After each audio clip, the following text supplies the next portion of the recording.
Hello everyone, welcome to વિભૂતિસ cooking corner. આજે આપણે બનાવીશું જમવાના સ્વાદને બમણો કરી દે તેવા કાઠિયાવાડી ભરેલા મરચાં બનાવીશું. જો તમને મારી રેસિપીઓ ગમતી હોય તો વિડીયોને લાઇક કરી શેર કરજો અને મારી ચેનલને સબસ્ક્રાઈબ ના કરી હોય તો સબસ્ક્રાઈબ કરજો ને બાજુમાં આવેલું બેલ આઇકન બટનને ક્લિક કરજો જેથી આવનારી નવી રેસિપીના નોટિફિકેશન સૌથી પહેલાં તમારા સુધી મળી રહે. તો ચાલો બનાવીએ. કાઠિયાવાડી ભરેલા મરચાં બનાવવા માટે અહીંયા સૌથી પહેલાં એક કડાઈમાં 1 બાઉલ જેટલો મેં ચણાનો લોટ લીધો છે.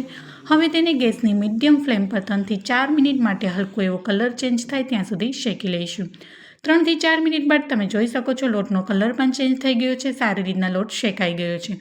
હવે લોટને એક પ્લેટમાં કાઢી 5 મિનિટ માટે સારી રીતના ઠંડુ થવા દઈશું. હવે લોટ ઠંડો થાય ત્યાં સુધીમાં અહીંયા મેં 6 થી 7 નંગ જેટલા મોળા મરચાં લીધા છે. અહીંયા મેં ભાવનગરી મરચાં લીધા છે. તમે કોઈ પણ અહીંયા મરચાં લઈ શકો છો. અહીંયા જો તમે તીખા મરચાં ખાવાનું પસંદ કરતા હોય તો તીખા મરચાં પણ લઈ શકાય. હવે મરચાંને પહેલેથી જ પાણીથી સારી રીતના ધોઈ અને કોટનથી ડ્રાય કરી લીધા છે. હવે મરચાંને ચાકાની મદદથી આવી રીતના વચ્ચેથી એક કટ લગાવી અને ચમચીના પાછળના ભાગથી અંદર રહેલા બિયા અને મરચાંના નસોના ભાગને દૂર કરી લઈશું. આવી રીતના બિયાને અંદરથી કાઢી લેવાથી મરચાંની તીખાશ છે થોડીક ઓછી થઈ જાય છે.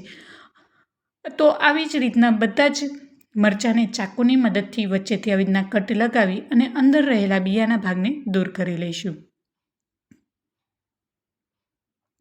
અને આ ભરેલા મરચાં છે એ ખાવામાં ખૂબ જ સ્વાદિષ્ટ બનીને તૈયાર થાય છે. તમે સવારે નાસ્તામાં, બપોરે જમવામાં કે પછી રાતના જમવામાં પણ લઈ શકો છો અને ખૂબ જ ઓછા સમયમાં ફટાફટ બનીને તૈયાર થઈ જાય છે. તો આવી જ રીતના બધા જ મરચાંને મેં આવી રીતના કટ લગાવી અને અંદર રહેલા બિયાના ભાગને મેં દૂર કરી લીધા છે. હવે આપણે મસાલો બનાવીશું. તો તેના માટે જે આપણે ચણાનો લોટ શેક્યો હતો એ સારી રીતના ઠંડો થઈ ગયો છે. હવે 1 બાય 1 બધા જ મસાલા ઉમેરીશું. તો અહીંયા સૌથી પહેલાં 2 ચમચી જેટલા શેકેલા સિંગદાણાનો અધકચરો પાવડર ઉમેરીશું. તો અહીંયા 2 ચમચી જેટલા સિંગદાણાનો પાવડર ઉમેર્યા બાદ તેમાં 1 ચમચી સફેદ તલ ઉમેરીશું. તલ ઉમેર્યા બાદ અહીંયા ગળપણ માટે 2 ચમચી જેટલો કે પછી 2.5 ચમચી જેટલો મેં ગોળ લીધો છે. ગોળને સમારી અને તેમાં ઉમેરી દઈશું. અહીંયા ગોળની જગ્યાએ તમે ખાંડ પણ લઈ શકો છો અથવા તો દળેલી ખાંડ પણ લઈ શકો છો. હવે અહીંયા મેં 1/2 ચમચી હળદર પાવડર, 1/4 ચમચી જેટલું કાશ્મીરી લાલ મરચું પાવડર ઉમેર્યું છે. હું લાલ મરચુંનું પાવડરનું પ્રમાણ ખૂબ જ ઓછું ઉમેરી રહી છું. માત્ર 1/4 ચમચી જેટલું જ મેં લાલ મરચું પાવડર ઉમેર્યું છે. ત્યારબાદ તેમાં 1 ચમચીથી થોડુંક એવું વધારે ધાણા જીરું પાવડર ઉમેરીશું અને ખટાશ માટે અડધા નંગ જેટલો લીંબુનો રસ ઉમેરીશું. અહીંયા ગળપણ અને ખટાશ વ્યવસ્થિત પ્રમાણમાં નાખેલું હશે તો મસ્ત એવા ચટેકદાર મસાલો બનીને તૈયાર થશે અને મરચાં પણ ખાવામાં ખૂબ જ એવા સ્વાદિષ્ટ લાગશે. હવે અહીંયા મેં અડધા કપ જેટલી એકદમ ઝીણી બારીક સમારેલી કોથમરી લીધી છે. કોથમરી છે એ થોડીક આગળ પડતી લઈશું. હવે તેમાં સ્વાદ પ્રમાણે મીઠું ઉમેરીશું અને બધા જ મસાલાને હળવા હાથે મિક્સ કરી લઈશું. તો મસ્ત એવો ભરેલા મરચાં માટેનો ચટપટો મસાલો બનીને તૈયાર થઈ જાય છે. અને આ મસાલાને તમે બનાવી અને કાચની એરટાઇટ બરણીમાં ભરીને રાખશો તો તમારે બનાવવું હોય તો ફટાફટ બનીને તૈયાર થઈ જશે. પણ તમારે લીંબુ તેમાં એડ નથી કરવાનું. જ્યારે મસાલો આપણે મરચાંમાં ભરવાનો હોય ત્યારે જ તમારે લીંબુ નાખવાનું રહેશે. હવે મસ્ત રીતના મસાલો છે એ મિક્સ થઈ ગયો. હવે આપણે જે મરચાંમાં કટ લગાવીને રાખ્યા છે તેમાં ઉપર સુધી એકદમ સારી રીતના હાથ વડે પ્રેસ કરતા જશું અને ઉપર સુધી આવી રીતના મસાલાને મરચાંમાં ભરી લઈશું.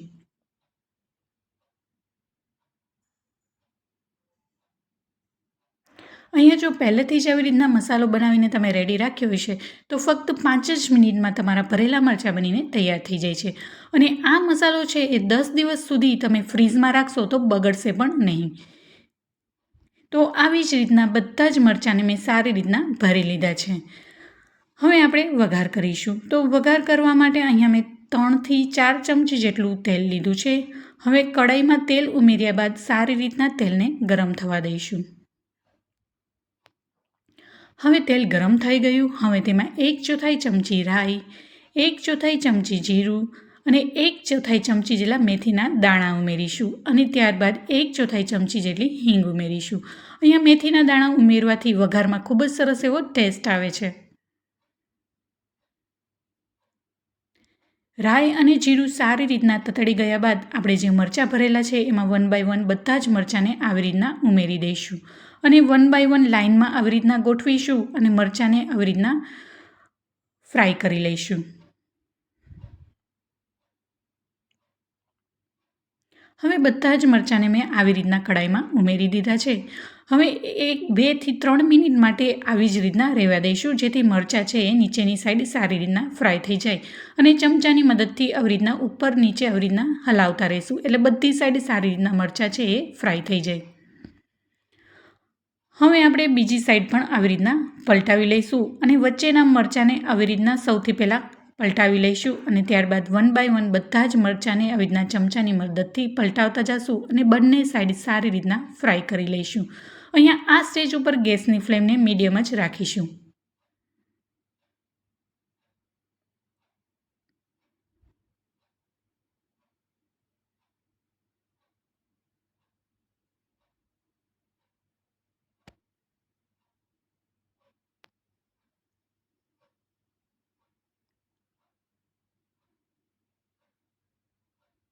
તો આવી જ રીતના ચમચાની મદદથી ફેરવતા જશું અને બંને સાઈડથી મરચાંને સારી રીતના ફ્રાય કરી લઈશું.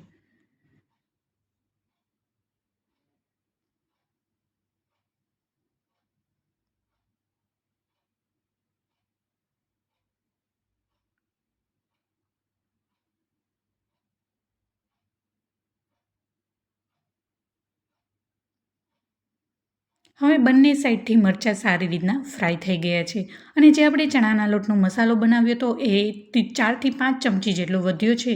હવે તેને ઉપરથી આવી રીતના ભભરાવી દઈશું. આવી રીતના મરચાં ભરેલા બનાવવા હોય ત્યારે મસાલો થોડોક એવો એક્સ્ટ્રા બનાવવાનો, જેથી ઉપરથી આવી રીતના મસાલો છાંટીશું તો મરચાં ખાવામાં વધારે ટેસ્ટી લાગશે. હવે મસાલો ઉમેર્યા બાદ ચમચાની મદદથી એકદમ હળવા થઈને મિક્સ કરી લઈશું. હવે બધો જ લોટ છે એ સારી રીતના મિક્સ થઈ ગયો. હવે એ મરચાંને આપણે એક પ્લેટમાં કાઢી લઈશું. તો મસ્ત એવા ખૂબ જ સરળ રીતે આજે આ મરચાંની રેસીપી મેં તમારી સાથે શેર કરી છે. તો ચોક્કસથી આ ભરેલા મરચાંની રેસીપી ટ્રાય કરવા જેવી છે. તો ઘરે તમે બનાવજો અને આ મરચાં મોડા હોવાથી નાના બાળકો પણ ખાઈ શકે છે. હવે આપણે એને સર્વિંગ પ્લેટમાં લઈ લઈશું અને 1 બાય 1 બધા જ મરચાંને આવી રીતના પ્લેટમાં લઈ લઈશું. તો જોતાં જ મોઢામાં પાણી આવી જાય અને તરત જ ખાવાનું મન થઈ જાય એવા કાઠિયાવાડી ભરેલા મરચાં બનીને તૈયાર થઈ ગયા છે. હવે આ મરચાં છે એ ખાવામાં એટલા સ્વાદિષ્ટ લાગે છે કે તેની તો વાત જ ના પૂછો. તમે એકવાર ટ્રાય કરીને જોજો, તમને ખૂબ જ ભાવશે અને ઘરમાં તમને વારંવાર આ ભરેલા મરચાં બનાવવાની ડિમાન્ડ કરશે. અને જો તમે પહેલેથી જ આ મસાલો બનાવીને રાખશો તો ફક્ત 5 જ મિનિટમાં ઓછી મહેનતે ભરેલા મરચાં બનીને તૈયાર થઈ જશે. હવે બધા જ મરચાંને મેં પ્લેટમાં લઈ લીધા છે અને જે ઉપર મસાલો હતો ઉપરથી આવી રીતના સ્પ્રિંકલ કરી લઈશું અને ત્યારબાદ 1 ચમચી જેટલા ઝીણા ધાણાથી એને ગાર્નિશિંગ કરીશું. તો મસ્ત એવી ફટાફટ બની જતે કાઠિયાવાડી મરચાં ભરેલા બનીને તૈયાર થઈ ગયા છે. તો કેવી લાગી મારી આજની આ રેસીપી મને જરૂરથી જણાવજો. જો તમને મારી રેસીપીઓ ગમી હોય તો વિડીયોને લાઇક કરી તમારા ફ્રેન્ડ્સ એન્ડ ફેમિલીમાં જરૂરથી શેર કરજો. ને મારી ચેનલમાં નવા આવ્યા હોય ને હજી સુધી મારી ચેનલને સબસ્ક્રાઈબ ના કરી હોય તો સબસ્ક્રાઈબ કરજો. ને બાજુમાં આવેલું બેલ આઇકન બટનને પ્રેસ કરજો, જેથી આવનારી નવી રેસીપીના નોટિફિકેશન સૌથી પહેલાં તમારા સુધી મળી રહે.